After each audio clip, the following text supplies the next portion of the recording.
दिने हो न्याय हैन। अब अनि कानुन के यो सरकार पनि कानुनले हजुरलाई के छ, कानुन मान्नु हुँदैन? ठाउँमा पनि हाम्रा बाबुले बाहिर के घटना घटेपछि नि त्यसले 24 वर्षीय घटना नभएर कुनै व्यक्तिगत घटना बेसी दिने अदालतले न्याय हो हैन।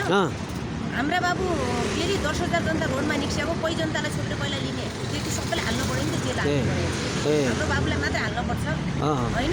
भनेपछि त्यो आन्दोलनमा सबै देखाएको एउटा कपडाको घरमा जसको कपडा चिन्यो त्यसको घरमा लिँदै कुट्दै पिट्दै राख्दै अनि जेल चलान गरेर हुन्छ तिनीहरू। अहिले त राजपत्रमा पनि तपाईँको जति पनि आन्दोलनमा देखेकोहरूलाई छोड्ने, जघन्य अपराधलाई चाहिँ स्क्रिन गरेर चाहिँ होइन बयान लिएर छोड्ने भन्ने कुरा छ।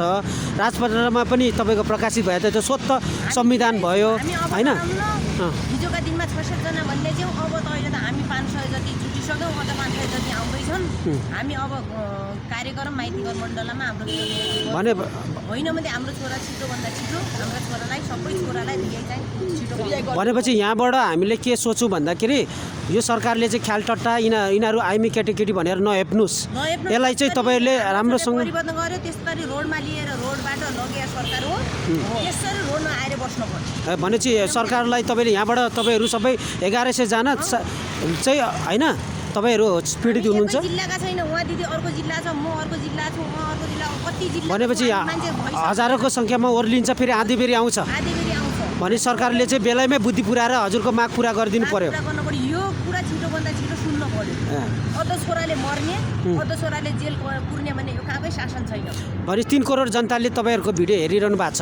उहाँहरू 3 करोड देश विदेशबाट हेरिरहनु भएको छ। उहाँहरूलाई तपाईँ कस्तो सहयोगको कस्तो अपेक्षा, जस्तो तपाईँहरूलाई घरबाट आउनुलाई गाह्रो पनि भयो होला। भाइना दिदी बहिनीले पनि के सोच्नु भनेपछि नि अहिले हामीलाई यति भिड यति मर्का परिरहेछ, बस्नुलाई खानुलाई सबै टेन्सन कति गाह्रो भइरहेछ। जो हामी जेन्जीका मुकुन्डा भन्दै उहाँका तर्फबाट पैसा लुट्दै खाँदै अगाडि जाँदै उहाँले हामीलाई अवस्थै गरेको छैन हो कि त। तपाईँहरूको नाममा पनि देश विदेशबाट सहयोग आउँछ, त्यो तपाईँहरूको खल्तीमा परेको छैन? होइन अवस्था गरेको छैन। अहिले हाम्रा छोरालाई जेलमा राखी यिनीहरूले मजाले आफ्नो सबै चलाइरहेछन् होइन। अब देश विदेशमा नजाउन पढोस्, बेलुका दिनमा यस्तो भयो हाम्रा डेली सबै जानु पऱ्यो अहिले पनि हामीले पनि नजानु पढोस् भनेर हाम्रा छोराले आन्दोलन गया आन्दोलन होइन गया सबैले आधी फेरि आयो सबैले गर्यो। एकजना व्यक्तिगत होइन हाम्रा छोराले हिजो दिन फलानाको घर कहाँ छ, फलाना घर कहाँ छ, चिलाना घर कहाँ छ भनेर हाम्रा छोराले लेखेको थियो काठमाडौँमा होइन। हिजोका दिनमा लिने लिडर को अगाडि लागिदिन्छ, त्यो लिडरलाई पहिला समाति छानबिन गर्नु पऱ्यो अनि त्यसपछि घटनाका लागि छानबिन गर्नु पऱ्यो, त्यसपछि हाम्रा बाबुले पनि छानबिन गर्नु। अब हजुरले छातीमा हात राखेर भन्नुपर्छ कि होइन। अब हजुरले हजुरको सुनवाई भन्छ सिंहदरबारबाट छिर्नु गाह्रो भयो, कोही पनि जेन्जी भन्नेहरू कसले पनि आएर भेटेन आएन होइन।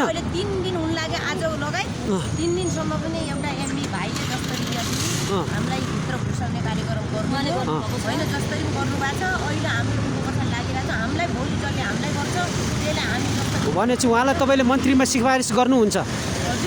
कोही तपाईँ भनेपछि निस्वार्थ भएर होइन हामीलाई साथ दिने हामी तपाईँहरू मन्त्रीको लागि तपाईँ भोट हालिदिनुहुन्छ, उहाँलाई समर्थन छ होइन। भनेपछि पक्कै पनि दर्शक मित्रहरू उहाँको आँखा र आँसु अनुहारबाट पनि हामीले अनुमान गर्नु सक्छौँ। उहाँहरू धेरै ठाउँबाट आउनु भएको छ, जोडिनु भएको छ होइन। छोराले पनि बस्ने घाँस खाने मम्मी यो चाहिँ चाहियो भने हामीले कसरी दिने कहाँबाट दिने होइन।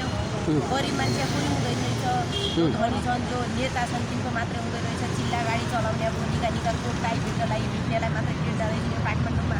हामी जस्ता गरिबको त पनि हुँदैन रहेछ। त्यो सरकारले सुन्नु पऱ्यो। देश विदेशका दाजुभाइले जेन्जीका मुकुन्डालाई बनाउनलाई पैसा हालिखण्ड लगेलाई सहयोग गरिदिनु त्यसको नाममा चाहिँ नदिनु।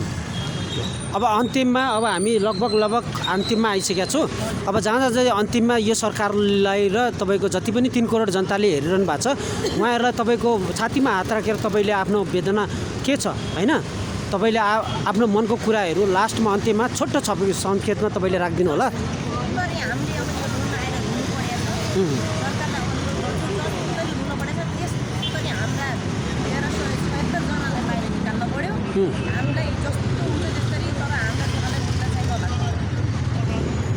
हजुर रोडबाट गएको सरकार र रोडबाट फेरि एउटा अध्यक्षको रूपमा पनि जितेर गएको सरकार होइन।